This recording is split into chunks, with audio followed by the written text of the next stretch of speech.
안녕하십니까. 네, 반갑습니다. 문제 잘 푸셨나요? 말씀은 아주 시원시원하게 말씀을 하셨는데요. 문제가 뭐 그렇게 어렵지는 않았죠.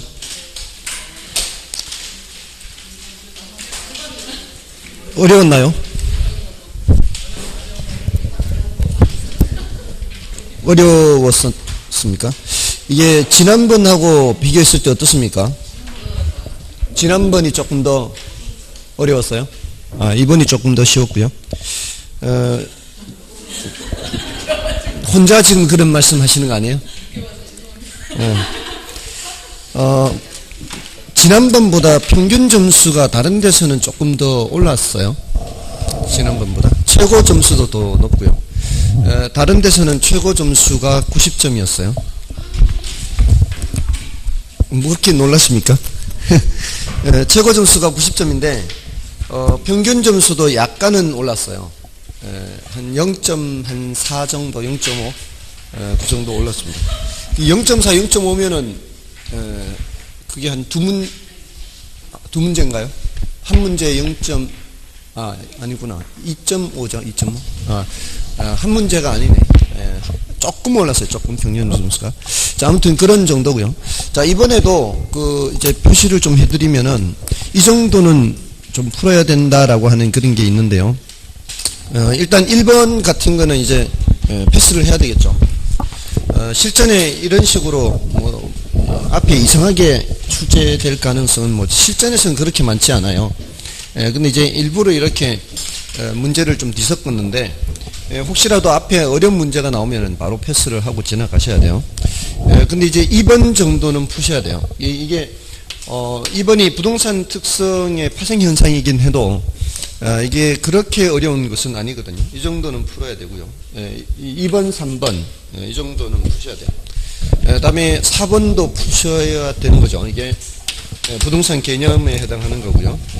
5번도 별로 어렵지 않은 문제입니다. 그 다음에 6번도 굉장히 자주 언급을 했던 거고요. 일단 계산 문제 7번은 빼고요. 8번도 굉장히 자주 언급됐던 겁니다.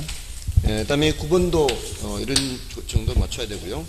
그 다음에 계산 문제 뺀 11번. 자, 이것도 이 정도는 맞춰야 돼요. 그 다음에 14번은 많은 분들이 아마 함정에 폭 빠졌을 거예요. 근데 함정이 있다 하더라도 14번 정도는 맞춰야 돼요. 워낙 강조를 많이 했던 부분이고요. 근데 이제 아마 함정에 빠졌을 가능성이 많을 거예요. 2번으로 체크하신 분들 많죠.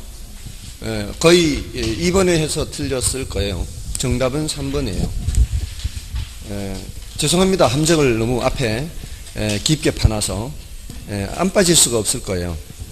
근데 지난번에 제가 이 조세기착이라고 하는 것은 늘 상대적 탄력도라고 얘기를 했어요. 수탄이나 공탄만 봐서는 안 돼요. 항상 상대적 탄력도를 봐야 되지. 지금 여기 14번의 2번 지문 보시면 부동산에 대한 수요가 탄력적인 경우라고만 돼 있잖아요.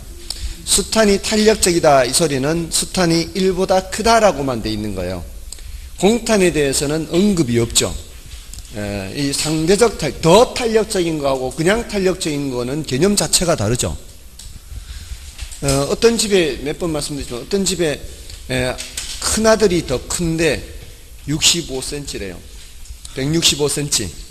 큰아들이 더 큰데 이거하고 그냥 키가 크다라고 하는 거는 우리가 생각하는 게 다르잖아요. 키가 크다라고 하면은 요즘은 거의 180은 돼야 되잖아요. 근데 큰아들이 165고 작은아들이 160이라도 더 크다라는 말을 쓸 수 있잖아요. 그러니까 더라는 말이 있고 없고 상대적인 표현하고 완전히 다른 개념이에요.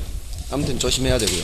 그 다음에 15번도 이 정도는 맞춰야죠. 당연히 아주 쉬운 거고요. 그 다음에 16번 워낙 강조를 많이 했던 문제. 그 다음에 18번은 용어 문제. 용어 단지 용어이고요. 나머지 계산은 됐고요. 그 다음에 24번 24번은 이거는 뭐 원리금 균등, 원금 균등 이 최정식에서 나오는 거는 반드시 풀 수 있도록 해야 돼요. 이건 어떤 형태로 출제되든 풀 수 있어야 돼요. 제가 이게 한 손에 잡기가 불편해서. 다음은 26번, 29번, 30번, 26번, 29번, 30번, 31번, 32번, 26번, 29번, 30번, 31번, 32번 요거 하고요. 다음에 35번 저당 유동화 개념 이거는 맞춰야 되죠. 35번하고 36번 이거 워낙 많이 했던 거고요. 가격제 원칙. 다음에 38번, 39번 35, 36, 38, 39 몇 개죠 이러면은? 5개, 10개 15개, 22개죠. 22개요. 그러니까 물론 요 중에 이제 아까 말씀드렸듯이 몇 번이었죠? 그 함정 있는 거 14번이었나요? 그런 식으로 함정이 있기는 해요. 있기는 한데 그런 거를 한 2개 정도는 빼더라도 반은 깔고 시작해야 되거든요. 평소에 이제 중요하다고 했는 주제들이란 말이에요. 평소에 중요하다고 했는 그런 주제들을 일단은 깔고 시작해야 되기 때문에 아무튼 지금 사회에 걸쳐서 제가 매번 말씀드렸나요? 첫 번째 한 번만 빼고 다 말씀드렸나요? 두 번째부터 말씀드렸나요?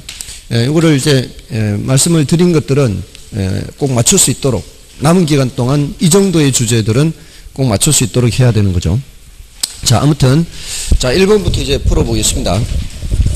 자, 1번에 수익환원법에서 사용하는 환원율 성격에 관한 다음 설명 중 틀린 것은 자, 이 환원율의 성격에 대해서 묻고 있죠.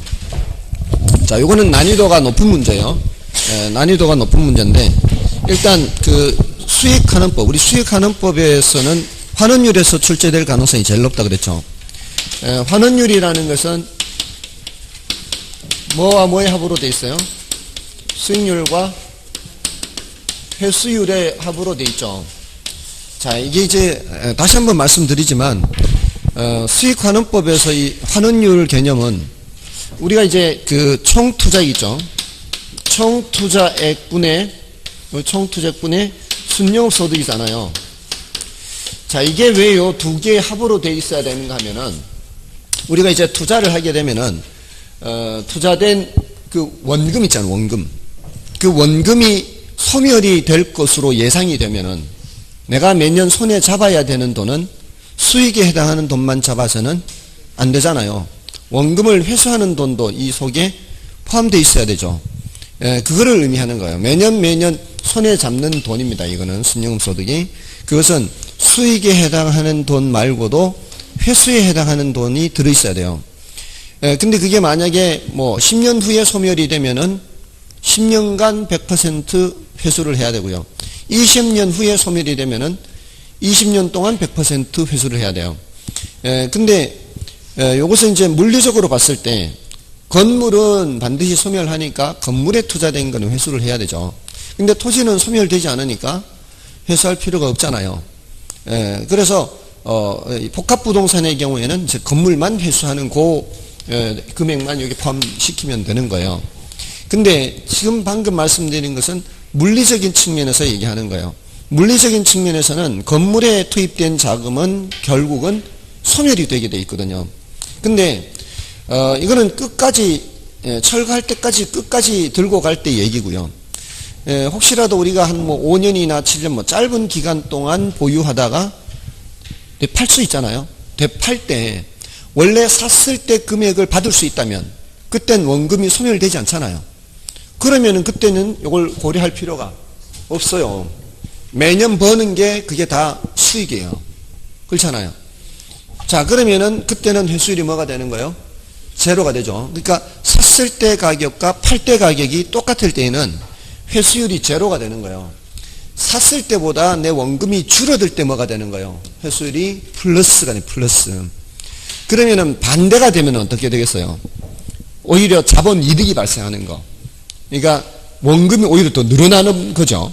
이렇게 되어버리면 회수율이 뭐가 되는 거예요? 0보다 작게 되는 거예요. 반대로 생각하면 돼요. 반대로. 그걸 반대로 생각하시면 되는 거예요. 우리가 회수율을 고려하는 거는 늘 뭐 때문에? 내 원금이 줄어들기 때문에, 소멸이 되기 때문에 회수율 플러스 회수율을 고려한다. 근데 오히려 가격이 올라가는 자본 이득이 발생하는 경우에는 회수율이 0보다 작게 된다. 반대로 생각하시면 돼요. 반대. 처음에 건 이해됐잖아요. 두 번째 거 지금 마지막에 이거 이해가 좀 어렵잖아요. 그러면 외우면 되잖아요. 반대구나. 회수율이 0보다 큰 이유는 내 원금이 소멸되기 때문이구나. 근데 오히려 내 원금이 더 불어날 때에는 이게 마이너스가 되면 반대로 생각하라고요. 그러면 되잖아요. 따지지 말고 그때는 외우는 거예요. 이해하기 힘들 때는. 아시겠죠? 자, 아무튼 그래서 1번이 바로 틀린 지문이 되는 거죠. 자, 1번이 틀린 거예요. 환원율은 수익률과 회수율의 합으로 구성되어 있으며 부동산의 재매도 가격이 매수 가격보다 커요. 뭐가 발생하는 거예요? 자본이득, 시세 차익이 발생하는 거죠. 이럴 때는 회수율이 0보다 작게 되는 겁니다. 자, 다음에 이제 나머지 2번, 3번 그리고 5번 지문은 이 회수율과 관련, 자본 회수와 관련된 내용들이에요. 예, 좀 어려워요.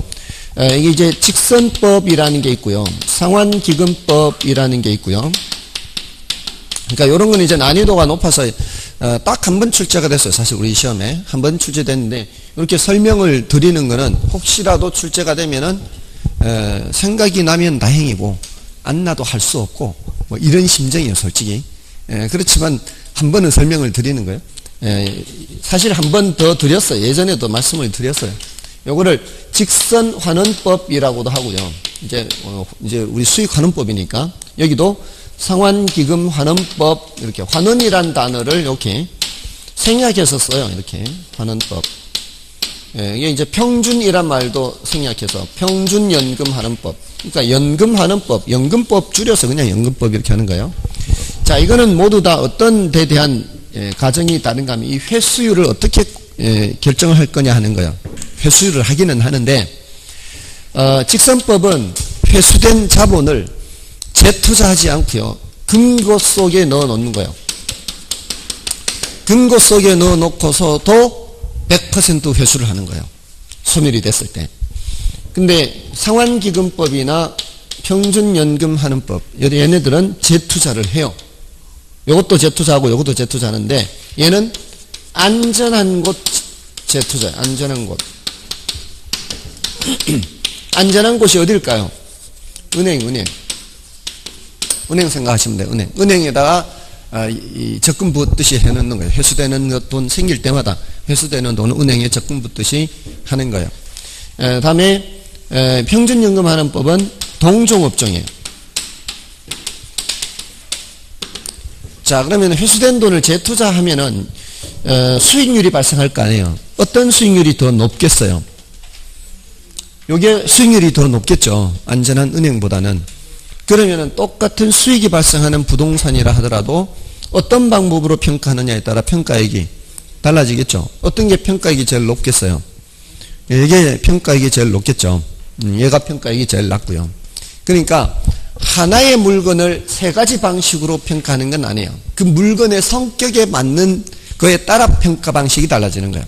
왜냐하면은 여기 어장 같은 경우 있죠. 어장. 우리 가두리 양식장 이렇게 만들고 하잖아요. 그러면은 그 어장의 그 시설물들이 파손되고 할 때 회수된 돈을 다시 또 거기 투자해서 다시 재투자하고 재투자해서 계속 재생산이 가능하죠. 이론적으로는 영원히 가능한 거예요.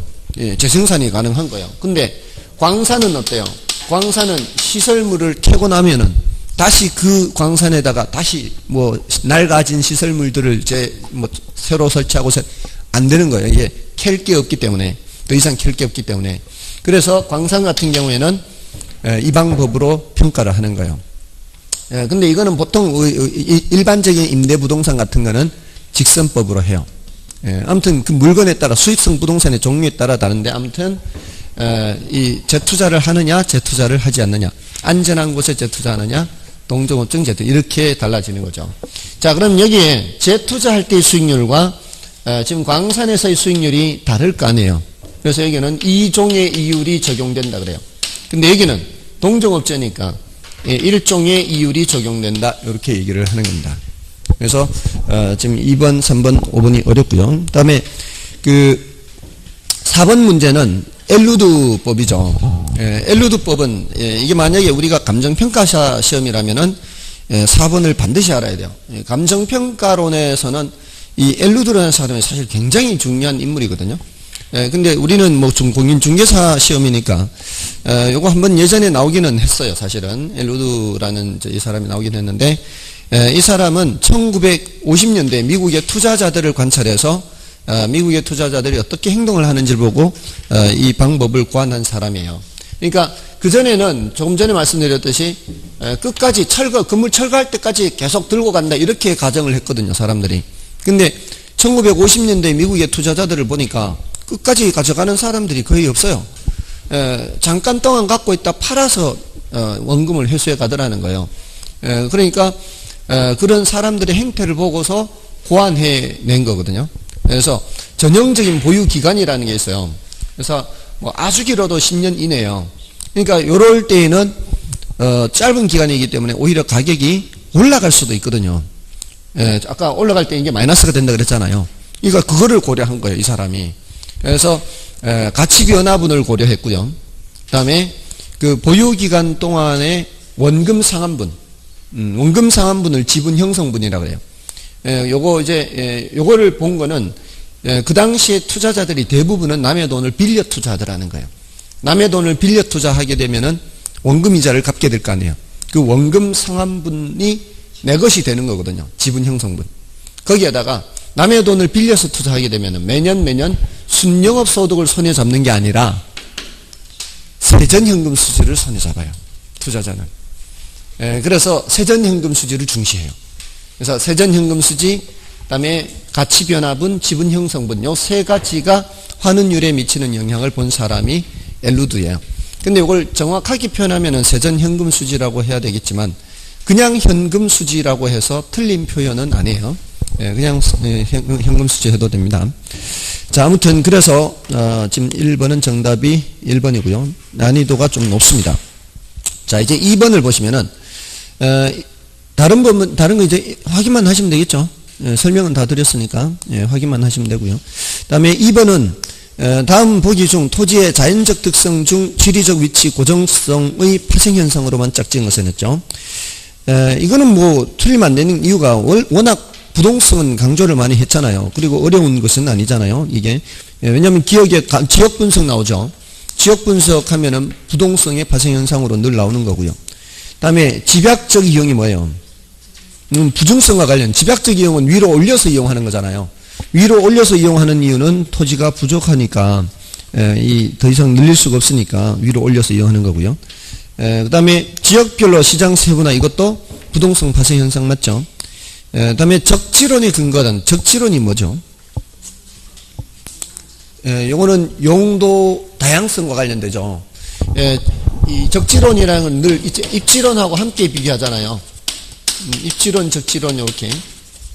입지론은 뭐가 있는 상태에서 땅이 있는 용도를 정한 상태에서 땅을 찾아서 결정하는 거죠.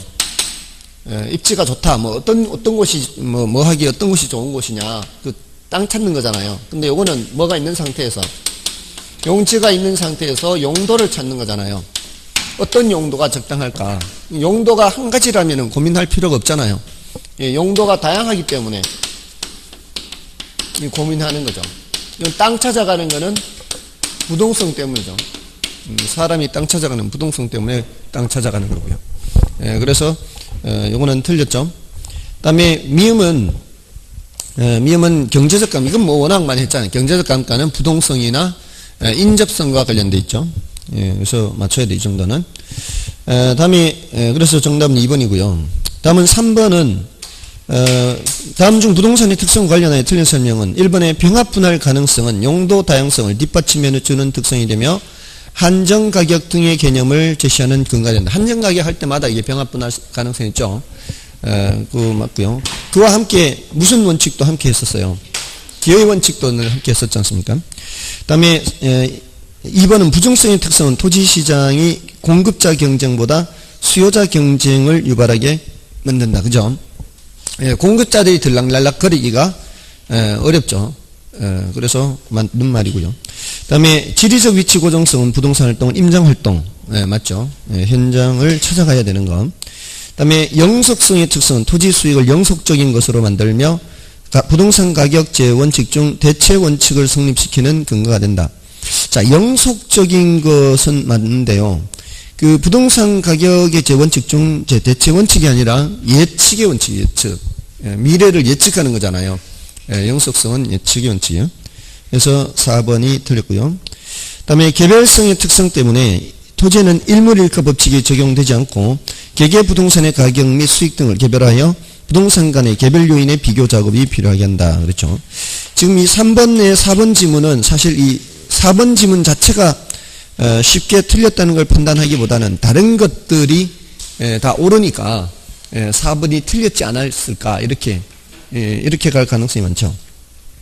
다음에 이제 4번 문제는 이거 이제 부동산 개념이잖아요. 부동산 개념 1번에 뭐 너무 쉽잖아요. 이 광해 부동산은 토지와 그 정착물, 이거는 협의 부동산을 말하는 거죠. 그 다음에 복합 부동산이란 법률적, 경제적, 기술적 등 부동산을 종합적으로 파악하는 경우에, 이거는 복합 개념 부동산 해야 되지 않습니까? 복합 부동산 토지 건물을 함께 말하는 거니까. 그 다음에 3번에 토지 소유자는 법률의 범위 내에서 토지를 사용 수익 처분할 수 있으며, 뒷부분에 그 소유권은 정당한 이익이 있는 범위 내에 토지 상하에 미친다. 이거는 이 민법 212조 옳은 표현이죠. 3번이 옳은 거고요. 그 다음에 4번에 협의의 부동산이란 등기 등록의 등의 공시 방법을 갖춘 광업재단, 업권, 선박, 자동차 등 이런 것들은 준부동산이 되는 거고요. 그 다음에 협의의 부동산을 포함한 공시수단을 갖춘 독립된 거래의 객체로 인정되는 것을 광의의 부동산이라 하며, 여기까지 맞죠? 근데 이러한 개념성의 구분은 경제적 측면이 아니라 법적인 측면이죠. 그래서 틀렸습니다. 정답은 3번이고요. 다음에 5번은 부동산 가격의 특징에 대해 설명한 것이다. 틀린 것은 1번 부동산 가격은 장기적 배려하에 형성되는데 이는 영속성에 근거한다. 장기적 배려, 영속성 관련되죠. 그 다음에 부동산 가격은 교환의 대가인 협의의 가격 외에 용익의 대가인 임료로 구분할 수 있으며 가격과 임료는 원본과 과실의 관계에 있죠. 맞고요. 그 다음에 부동산 가격은 원칙적으로 수요 공급 모두의 작용에 의하여 결정되나 부동산은 생산기간의 장기성으로 인하여 수요자 경쟁 가격 성격이 강하게 나타난다. 자, 앞에서도 수요자 경쟁 가격 성격 나왔죠. 수요자 경쟁 가격 성격이라는 것이 나타나는 이유는 공급 조절이 잘 안 된다는 뜻이죠. 공급 조절이 잘 안 된다는 뜻이에요. 수급 조절할 때 공급 조절이 듣기 안 되잖아요. 공급 조절이 안 되는 이유는 일단 1차적으로 부증성이 있고요. 그러니까 지난번에 서울에 집값 그렇게 올라간다고 할 때 그 대책이 뭐가 있을 수 있다 그랬어요. 공급을 늘리면은 그게 가장 좋은 대책이에요. 근데 한계가 있죠. 사람들이 강남에 이 집들을 원하는데 강남은 더 이상 개발할 땅이 없어요. 이 토지를 증가시킬 수가 없어요.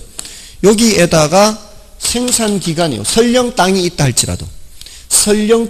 할지라도 생산기간이 어때요? 길죠. 생산기간이 길게 되면은 공급 조절이 또 안 돼요. 그래서 수요자 경쟁에 의해서 가격이 결정되는 경향이 강하다. 이렇게 얘기할 수 있는 거죠. 다음에 부동산 가격은 물리적 실체가 아닌 부동산에 결부된 각종 권리와 이익의 가격이며 동일 부동산에 둘 이상의 권리 이익이 존재하는 경우 각각의 권리 이익의 가격이 존재할 수가 있죠. 그래서 맞고요. 5번이 이제 워낙 쉬운 거잖아요. 부동산 가격은 상방 경직적인 것이 아니라 하방 경직적이죠. 그러니까 이렇게 뒤에 쉬운 지문이 나올 수가 있습니다. 그러니까 앞에 어려운 지문이 나오더라도 두 번, 세 번 읽으면 안 된다고요. 부디 두 번, 세 번 읽지 마세요. 두 번, 세 번 읽으면은 뒤에 거를 못 읽어요. 못 풀어요. 뒤에 쉬운 문제 못 푼다 이렇게 생각하시면 돼요. 다음에 6번 문제도 보시면 수요와 공급에 대한 설명이 다 옳은 것을 냈는데 균형 상태에서 가격이 상승한 것을 냈어요. 균형 상태에서 하면은 뭐에서부터 출발해야 돼요? 여기서 출발해요. 여기서 가격이 올라가는 거는 둘 중에 하나예요. 하나는 수요가 증가하거나 공급이 감소하거나 이 둘 중에 하나입니다. 예, 근데 반대로 얘기하고 있죠. 예, 반대로 얘기하고 있고요. 그 밑에 4번도 4번하고 아니 4번이 아니고 4번 맞나요? 4번하고 같이 생각하면 되죠. 균형 상태에서 가격이 하락하는 것은 뭐예요? 수요가 감소하거나 공급이 증가하는 거예요. 그러니까 1번과 4번이 서로 바뀌어 있는 거죠. 다음에 2번에 수요의 가격 탄력성이 비탄력적인 경우 가격 인상 정책을 씀으로써 기업은 총수입을 증가시킬 수 있다. 자, 총수입 얘기가 나왔죠. 탄력성과 총수입 얘기가 나오면 이렇게 우하향하는 직선의 그래프를 그려서 한가운데는 단위 탄력적, 위는 탄력 구간, 밑에는 비탄력 구간. 그래서 탄력 구간일 때는 가격을 어떻게 해요? 가격을 내리는 것이 지금 요 넓이를 가지고 요 넓이가 수요자의 지출액이라 그랬죠. 여기서 지출할 때는 넓이가 바로 이 지출액이 이렇게 넓어지는 거죠. 그러니까 그만큼 지출액이 많아지는 거죠. 그러니까 탄력 구간에서는 가격을 낮추는 것이 지출액이 늘어나고, 지출액이 늘어난다는 얘기는 공급자 입장에 판매 수입이 늘어난다는 얘기죠. 비탄력 구간에서는 가격을 올리는 겁니다. 자, 이게 비탄력 구간이고 이게 탄력 구간인데 어떤 분이 이거 왜 여기가 비탄력이고 여기가 탄력이냐 질문을 하시는데 이걸 제대로 설명하려면은 30분 이상 걸려요. 중학교 2학년에 닮음 조건부터 해야 돼요. 이 경제학에서 여기 이제 탄력성을 경제학에서 기호로 쓸 때는 이렇게 해요. 가격 변화율을 이렇게 나타내요. 수요량 변화율을 이렇게 나타내요. 델타 Q, 델타 P. 이게 원래 가격에서 가격 변화분을 이렇게 표시를 해요. 원래 수량에서 수량 변화분 이런 식으로 이렇게 해서 미분을 해야 되거든요. 정확하게 하려면은. 근데 그거를 기하학적으로 설명하는 방법이 있어요. 닮음 조건을 이용해서. 근데 그렇게 하면은 너무 시간이 많이 걸리니까 일단 이렇게 직관적으로 생각해 보세요. 직관적으로. 분모가 가격 변하는 거잖아요. 분자가 수량 변하는 거죠. 여기가 가격이에요. 가격은 상하로 움직여요. 그리고 수량은 좌우로 움직이죠. 여러분은 0에서 숫자가 1로 바뀌거나 0.1로 바뀌거나 0에서 1로 바뀌면은 이게 변화율이 몇이 될까요? 0에서 1로 바뀌는 거는 0에서 1로 바뀌는 거는 수량 변화율을 나타낼 때는 무한대가 돼요. 무한대. 아무것도 없는 것에서 조금이라도 늘어나게 되면은 무한대라 그래요. 수학적으로. 그래서 지금 여기서 가격이 여기 내려오잖아요. 요즘 이쪽으로 올 때, 여기서 여기 올 때 가격은 얼마만큼 변해요? 가격은 여기에서 이만큼의 가격에서 이만큼, 뭐 예를 들어 한 1,000원에서 900원이다. 그럼 한 10% 줄잖아요. 근데 수량은 어떻습니까? 수량은 제로에서 수량이 이렇게 늘어나는 거 아니에요? 제로에서 늘어나는 거기 때문에 수량은 무한대가 돼요. 가격 10% 변할 때 수량은 무한대가 돼요. 여기가 무한대라는 뜻이 무한대. 근데 여기서는 이렇게 갈 때 수량이 예를 들어서 3,000에서 2,800으로 준다. 수량이 200 줄어들 때 가격은 0에서 올라가는 거예요. 가격이 무한대, 가격이 무한대로 변해요. 분모가 무한대면 어떻게 될까요? 여기가 0이 돼요. 분모가 무한대면 엄청 크기 때문에. 그래서 이렇게 수학적으로 이렇게 설명을 할 수 있는데 아무튼 작년에도 이렇게 설명을 했어요. 근데 이거를 기하학적으로 설명을 할 때는 이 점에서의 탄력성을 계산할 때는 요거 분모분의 요거 분자, 여기에서의 탄력성 계산할 때는 분모분의 분자, 여기서의 탄력성 할 때는 분모분의 분자. 분모분자의 크기가 어때요? 같으니까 1이 되는 거죠. 여기는 분모, 분자 이렇게 되겠죠. 분모가 더 기니까 1보다 작은 거죠. 근데 이렇게 설명을 했어요. 작년에. 했는데 설마 이게 시험에 출제될까라고는 생각을 못하고 이렇게 한 거예요. 근데 작년에 시험에 우하향하는 직선의 수요곡선에서는 각각의 지점마다 탄력성이 다르다. 이렇게 출제가 됐어요. 그게 정답 지문이었어요. 예, 근데 작년에 설마 이렇게 출제될 거라고 생각도 못하고 있는데 아무튼 그렇게 됐거든요. 아무튼 이제 뭐만 나오면 이거 생각하라고요. 총수입 또는 뭐라고요? 총수입 또는 판매, 수입 이런 말이 나오면은 머릿속에 뭘 그리는 거예요? 이걸 그려서 여기는 무슨 구간? 비탄력 구간, 여기는 탄력 구간. 그래서 머릿속에 이걸 그려서 생각하면은 틀리지 않습니다. 그래서 지금 2번 지문은 옳은 거죠. 2번 지문은 옳은 거예요. 다음에 공급이 가격에 대해 완전 비탄력적이면서요. 완전 비탄력적이면 수직이죠. 수직이면은 이러면은 뭐가 변함이 없어요. 수량의 변화가 없잖아요. 근데 균형 가격의 변함이 없다고 돼 있고, 그다음에 5번은 완전 탄력적이잖아요. 완전 탄력적은 수평이니까 뭐에 변함이 없는 거예요? 가격에 변함이 없는 거죠. 그래서 틀린 거고요. 다음에 이제 7번은 탄력성을 제시해놓고 전체 변화율을 묻는 거죠. 자, 그 이제 임대료 탄력성은 0.7이고요. 그리고 소득 탄력성은 마이너스 0.3이죠. 자, 임대료 탄력성은 0.7이고 소득 탄력성은 마이너스 0.3이에요. 자, 이게 이렇게 됐다는 건 얘가 무슨 재화란 얘기예요? 열등제란 얘기죠. 자, 근데 여기 소득은 10%, 그래서 가격은 10% 올라가고 소득은 5% 증가하고, 자, 이랬을 때 여기 이제 변화율을 계산하는 거죠. 근데 곱하기만 하면은 이제 일단 7%는 나오는데 항상 가격 변화율과 수량 변화율은 반대 방향이라고 그랬죠. 여기는 7% 밑으로 내려와야 돼요. 근데 여기는 마이너스 0.3이니까 자연스럽게 마이너스 1.5가 나오죠. 마이너스 1.5%라는 것의 의미는 1.5% 밑으로 이 뜻이거든요. 소득이 증가하니까 수요량은 1.5% 감소 이렇게 해야 되는 거죠. 그러니까 둘 다 아래 방향이니까 마이너스 8.5%라고 해야 되는 거죠. 됐나요? 그래서 이거는 뭐 비교적 쉬운 계산이죠. 다음에 8번은 부동산 및 부동산 시장의 특성에 관한 설명으로 틀린 것은 1번에 부동산 시장에서 수요 공급에 의해 장기적으로 가격이 왜곡되고 단기적으로 가격이 가치와 일치한다. 자, 이거 굉장히 많이 나오는 거잖아요. 이게 1번에 바로 틀린 지문이에요. 장기적으로 일치하는 것이고요. 단기적으로 왜곡이 되는 거죠. 다음에 부동산의 여러 특성에도 불구하고 부동산 시장은 부동산 자원 배분 기능을 수행하죠. 우리 자고가 정량했잖아요. 자원 배분 기능. 그 자원 배분 기능 누가 담당하고 있어요? 시장이. 시장이 그러면 완벽하게 담당하나요? 완벽하지는 않죠, 당연히. 그러니까 이제 시장 실패라는 게 있지 않습니까? 현실의 시장은 불완전할 수밖에 없어요. 그러니까 완벽하지는 않더라도 자원 배분 기능을 담당은 하고 있다, 이런 의미죠. 다음에 3번에 부동산의 개별성으로 인해 표준화가 곤란하므로 일반 재화보다 대체 가능성이 낮다. 그렇죠. 개별성으로 인해서 대체성이 낮고요. 그 다음에 부동산 시장에서 경제 주체의 지대지불 능력에 따라 토지 이용의 유형이 결정된다. 좀 더 많이 주려고 하는 사람이 우선적으로 그 토지를 사용하겠죠. 그래서 그 토지 이용 유형이 결정될 겁니다.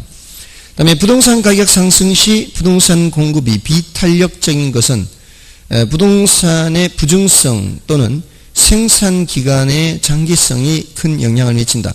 자, 아까 이거 공급 조절이 잘 안 돼서 수요자 경쟁 가격 성격이 강하다라고 했잖아요. 그때 이 부증성과 생산 기간의 장기성이 다 나오죠. 이게 다 이 공급이 잘 안 되게 해서 비탄력적이 되게 하니까 그렇게 되는 거죠. 그래서 맞고요. 정답은 1번이고요. 다음에 9번은 다음은 부동산 경기 변동에 대한 설명이다. 틀린 것은 1번에 일반 경기와 비교할 때 일반적으로 주식 경기는 선순환적이고 부동산 경기는 후순환한다. 그러나 부동산의 모든 개별 시장이 후순환하는 것은 아니다. 그렇죠. 이게 경우에 따라 뭐 달라질 수도 있는 거죠.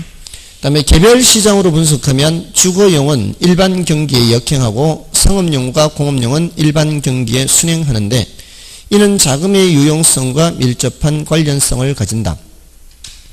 이거는 맞는 말이죠. 그게 보통 우리 일반 경기가 괜찮다라고 할 때 제조 유통활동이 활발하다라는 거죠. 그러면은 사회의 인적 물적 자원이 그쪽으로 투입이 되게 되고요. 그러면은 상대적으로 주거용 쪽으로는 투입이 잘 안 되게 되는 거죠. 그래서 자금의 유용성과 밀접한 관련이 있습니다.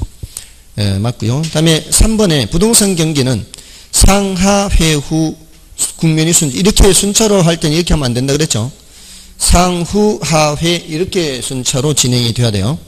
그리고 이 순환 주기 국면 사이에 안정시장이 하나의 국면으로 존재하는 것도 아니죠. 안정시장은 별도로 존재하는 시장이라고 그랬어요. 그래서 3번 틀렸고요. 다음에 대학가의 방학 동안에 그 대학가의 원룸의 공실이 늘어나는 것은 계절적 변동에 해당하고요. 다음에 일반 경기와 부문별 경기 순환의 시간적 관계는 전순환, 동시순환, 후순환, 역순환 등으로 표현된다. 뭐 여러 가지 표현 방법이 있을 수가 있죠. 정답은 3번이었고요. 다음에 이제 10번을 제가 생각이 이제 7번이나 10번이나 뭐 비슷한 수준의 난이도라고 생각을 하는데 정답률은 10번이 많이 떨어져요. 보니까 그 떨어지는 이유는 섣불리 정답을 체크한 거죠. 가격을 묻고 있는데 수량을 계산해서 체크를 한 거죠. 균형 가격을 묻고 있죠. 자, 근데 이제 식이 어떻게 돼 있어요? P는 800-QD, P는 400 플러스 QS. 자, 균형 상태에서는 이게 수요량이나 공급량이나 같기 때문에 그냥 Q로 놓고 풀 수 있죠. 800-Q는 400 플러스 Q 해서 EQ가 이 마이너스 Q 놓으면 EQ가 400이잖아요. EQ가 400이면 Q는 200하고 숫자 200부터 찾는 거죠.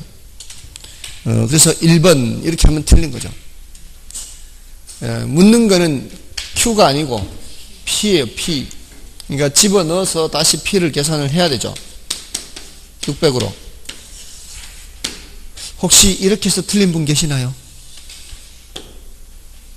여기는 안 계시나요? 자수하셨어요? 조심해야 돼요. 근데 다른 데도 많아요. 이런 분들 많아요. 그래서 이런 거 틀려봐야 돼요. 틀려봐야 다음에 조심을 하죠. 항상 수학 문제는 특징이 끝까지 봐야 되는 거예요. 뭘 묻는지를. 처음서부터 뭘 묻는지를 보고 시작해서 끝까지 뭘 묻는지를 확인하고 대답을 해야 돼요. 그게 수학 문제 특징이에요. 대신 수학 문제는 장점이 알면은 딱 답이 나오는 거고 모르면 아예 모르는 거고 이게 딱 분명하게 갈라진다는 장점이 있습니다. 자, 아무튼 10번은 4번이 정답이고요. 다음에 11번도 풀어야 되는 거죠. 외부 효과와 관련된 설명이다. 틀린 것은 1번에 외부 효과는 생산 과정에서 발생하기도 하고 소비 과정에서 발생하기도 하죠. 그리고 외부 효과의 제거는 시장 실패를 수정하기 위한 정부의 경제적 기능에 해당한다. 자, 요거 정부의 시장 개입 필요성에 두 가지가 있죠. 하나는 시장 실패를 수정하기 위해서 개입하는 게 있고요. 또 하나는 사회적 목표를 달성하기 위해 개입하는 게 있죠. 시장 실패를 수정하기 위한 거는 무슨 기능이에요? 이건 경제적 기능이죠. 사회적 목표를 달성하는 것은 이거는 형평성 측면이죠. 정치적 기능. 물론 시험에서는 여기에서 주로 나오죠. 외공불비. 여기서 다 출제되죠. 그러니까 얘네들은 전부 다 뭐를 수정하는 거예요? 시장 실패를 수정하기 위해서 개입하는 거죠. 그러니까 얘네들은 전부 다 경제적 기능을 수행하는 거예요. 외공불비. 근데 이제 사회적 목표를 달성하는 거는 이제 정치적 기능에서 공공임대주택 공급이라든가 임대료 보조라든가 이런 거 있죠. 저소득층을 위한 그런 대책들, 그런 것들은 사회적 목표를 달성하는 거죠. 그래서 2번 맞고요. 그 다음에 3번에 인근 지역에 시멘트 공장 건설 등 부의 외부 효과가 있을 때에는 주택 수요가 감소하게 되죠. 그래서 맞고요. 그 다음에 부의 외부 효과는 사회적 비용을 증가시키는데 사회적 비용은 생산자가 제품을 생산하기 위해 지불하는 사적 비용보다 크다. 자, 이 사회적 비용이 발생하게 되잖아요. 예를 들어 시멘트 공장을 건설하면 그 시멘트 회사에서 시멘트 생산하는 비용뿐만이 아니라 이웃의 의료비라든가 세탁비 같은 거 이런 비용이 추가로 발생합니다. 그러니까 사회적 비용이 더 증가하는 거죠. 이런 것은 사적 비용보다는 더 크게 되는 겁니다. 그래서 맞고요. 그다음에 5번이 쉬운 지문이잖아요. 정의 외부 효과가 발생하는 경우든 부의 외부 효과가 발생하는 경우든 정부의 개입 필요성은 있죠. 정의 외부는 주로 이제 보조를 통해서 개입하고 부의 외부는 규제를 통해서 개입을 하게 되는 거죠. 다음에 12번은 요거는 조금은 난이도가 높죠. 뭐를 찍으셨어요? 예, 제가 질문 자체가 벌써 4번 찍으셨어요? 4번 제대로 맞추셨어요? 자, 이거 지난번에 말씀을 드렸었는데 1번의 토지적성평가제도. 이 토지적성평가제도는 이제 공법에서도 등장하죠. 기초조사할 때 뭐 토지적성평가 뭐 이런 거 있잖아요. 근데 여기 이제 제가 수업 시간에 늘 토지를 몇 가지로 분류한다 그랬어요. 3가지로 분류한다 그랬잖아요. 개발하는 땅, 생산해서 우리가 먹고 사는 거, 이렇게 생산 목적으로 사용하는 땅, 그다음에 보존할 땅. 이게 생산, 여기서 말하는 생산은 농림이에요, 농림. 농사 짓고 임산물. 근데 그게 지금 이게 그렇게 개발적성, 농업적성, 보존적성, 뭐 이렇게 구분을 하는 거죠. 그리고 그 결과에 따라 토지 용도를 분류함으로써 국토의 난개발을 방지하고 개발과 보존의 조화를 유도하기 위한 제도이다. 그래서 맞고요. 그다음에 용도지역지구제는 토지 용도를 구획하여 부의 외부 효과를 제거하여. 자, 이거 지역지구제 할 때 제일 그 지역지구제에 많이 언급되는 게 바로 목적. 요거 부의 외부 효과를 제거한다, 감소시킨다, 요거잖아요. 그리고 토지를 경제적 효율적으로 이용하고 공공복리 증진을 도모하기 위하여 마련한 법적 행정적 장치를 할 수 있다. 그렇죠. 다음에 지구단위 계획 나왔죠. 지구단위 계획은 일증계양 했죠. 도시, 군, 계획 수립 대상 지역의 일부에 대하여 토지 이용을 합리화하고 그 기능을 기능 증진할 때 그 다음에 미관을 개선하고 할 때 개, 그 다음에 양원 환경 확보 일증계양 했죠. 그러기 위해서 수립하는, 그리고 그 지역을 체계적 계획적으로 관리하기 위해 수립하는 도시군 관리 계획이고요. 그 다음에 4번의 투기지역은 토지의 투기적인 거래가 성행하거나 지가가 급격히 상승하는 지역과 그러한 우려가 있는 지역을 대상으로 한다. 이거 틀리기 쉽다 그랬죠. 이거는 토지거래 허가구역 지정 요건이죠. 키워드가 뭐라 그랬어요? 토지의 투기적인 거래라 그랬어요. 토지의 투기적인 거래. 토지죠, 토지. 예. 토지, 투기지역 하면 토지만 얘기하는 거 아니잖아요. 혹시 여기 그 실무하시는 분들 투기지역 지정할 때 토지만 있는 게 아니잖아요. 그죠? 예. 토지의 투기적인 거래, 요것은 토지거래 허가구역이에요. 토지거래 허가구역. 됐죠? 그 다음에 개발 제한구역의 지정은 도시의 무질서한 확산을 방지하고 도시 주변의 자연환경을 보존하여 도시민의 건전한 생활환경을 확보하기 위하여 도시의 개발을 제한할 필요가 있을 때 지정한다. 맞죠? 이거는 누가 지정하는 거예요? 국토교통부 장관이 지정하는데 여기 한 개가 빠져있죠. 보안, 국가안전보장, 보안 문제로 인해서 국방부 장관의 요청에 의해서 국토교통부 장관이 지정할 수도 있죠. 아무튼 4번이 정답이고요. 다음에 13번은 난이도가 좀 높죠. 13번은 난이도가 좀 높은데 저라면은 이런 문제 나오면 일단 패스하고 풀 겁니다. 왜냐하면 시간을 이제 절약하기 위해서요. 시간이 오버될 가능성이 많습니다. 이런 표 형태로 숫자가 나오고 그리고 서술식으로 나오고 있죠. 자, 이거는 난이도가 그만큼 이제 높다는 뜻이에요. 자, 근데 이제 한 번 정도는 설명은 드려요. 이게 요거보다도 난이도가 낮은 수준으로도 나올 수가 있으니까 상관계수와 관련해서 이게 이제 ABC 나오죠. ABC 나오는데 수익률이 여기가 10, 14, 13인가요? 위험은요? 표준 편차 위험은 7, 15, 16. 다음에 이제 상관계수가 나오죠. 상관계수가 뭔지 다들 아시죠? 두 변수 사이의 상관관계를 나타내서 이게 얼마나 밀접하게 움직이느냐 그렇지 않느냐. 유사하게 움직이면 유사하게 움직일수록 1에 가까운 거고요.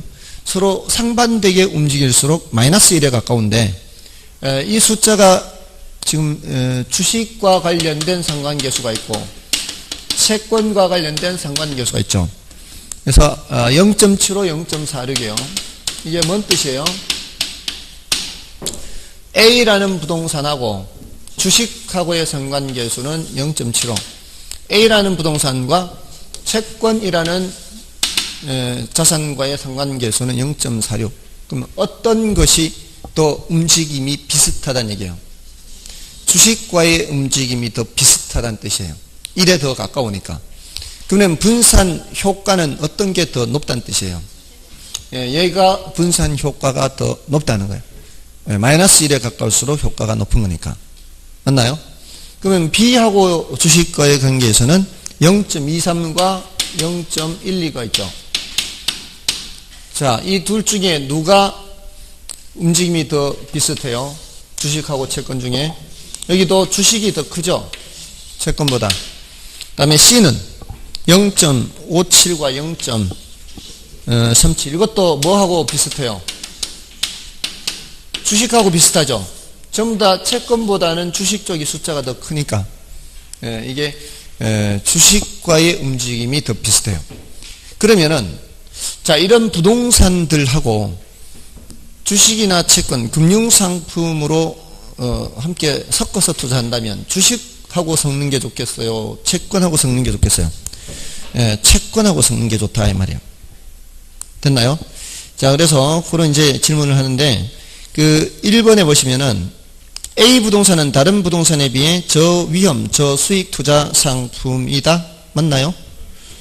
A는 요거보다도 수익은 적지만 위험도 낮고, 이것도 수익이 적지만 위험도 작죠. 그러니까 A는 저위험, 저수익 상품이다. 이렇게 볼 수 있죠. 그 다음에 A, B, C 부동산 모두 수익률의 움직임이 주식보다는 뭐하고 유사하다. 이거 틀렸죠? 주식하고 더 유사하죠? 그래서 2번이 틀렸고요. 그 다음에 변이계수를 통해 각 부동산별로 수익률 단위당 위험을 측정할 수 있다. 변이계수는 수익률 단위당 위험이죠. 그럼 수익률 단위당 위험 어떻게 계산하면 돼요? 요거를 요걸 자로 하면 되죠. 그러면 10분의 7 하면은 0.7 될 것이고, 14분의 15 하면은 1.0xx 될 것이고, 13분의 16 하면 1.2xx 이렇게 되겠죠. 그냥 암산으로 대충 한 거예요. 그냥 계산기가 없어서 대충 한 거예요. 대충. 그러니까 소수 첫째 자리까지만 해도 이게 구별은 되니까. 자, 아무튼 이런 식으로 계산할 수 있다 이 말이에요. 다음에 평균 분산 결정법을 따를 경우 투자자는 C 부동산을 투자 대상에서 배제하고 A와 B 부동산 중 하나를 선택할 것이다. 왜 그럴까요? 지금 요 두 놈을 자세히 보시면은 B와 C를 보시면은 여기 수익률이 B가 더 높죠. 근데 위험은 B가 더 낮잖아요. 그러니까 수익이라는 측면이나 위험이라는 측면 모두 다 B가 더 우수하죠. 그러니까 C는 예선 탈락이 되는 겁니다. 그러고 나서 이렇게 비교를 한다 이 말이죠. 그래서 4번 맞고요. 그 다음에 금융상품과 결합한 포트폴리오를 구성할 경우 타 금융상품 수익률과의 상관계수가 낮은 B 부동산이 다른 부동산보다 좋은 포트폴리오 구성 대상이 된다. 자, 이제는 얘네들 입장에서 보는 거예요. 얘네들 입장에서 A 부동산하고 섞을까? B 부동산하고 섞을까? C 부동산하고 섞을까? 이렇게 보는 거죠. 이때도 뭐가 낮을수록 좋다고요? 낮을수록. 얘가 제일 낮잖아요. 이제 B 부동산이 주식채권과 이게 제일 낮으니까 B 부동산이 제일 좋은 투자 대상이 되는 거죠. 구성 대상이. 됐나요? 그래서 정답은 2번이었고요. 자, 아무튼 요 이제 좀 어렵죠. 난이도가 높은데 한 번 정도는 이렇게 상관계수라는 것에 대해서 또 한 번 더 이해의 수준을 높일 수 있는 기회가 되죠. 이 문제를 통해서. 다음에 14번부터는 좀 쉬고 하겠습니다.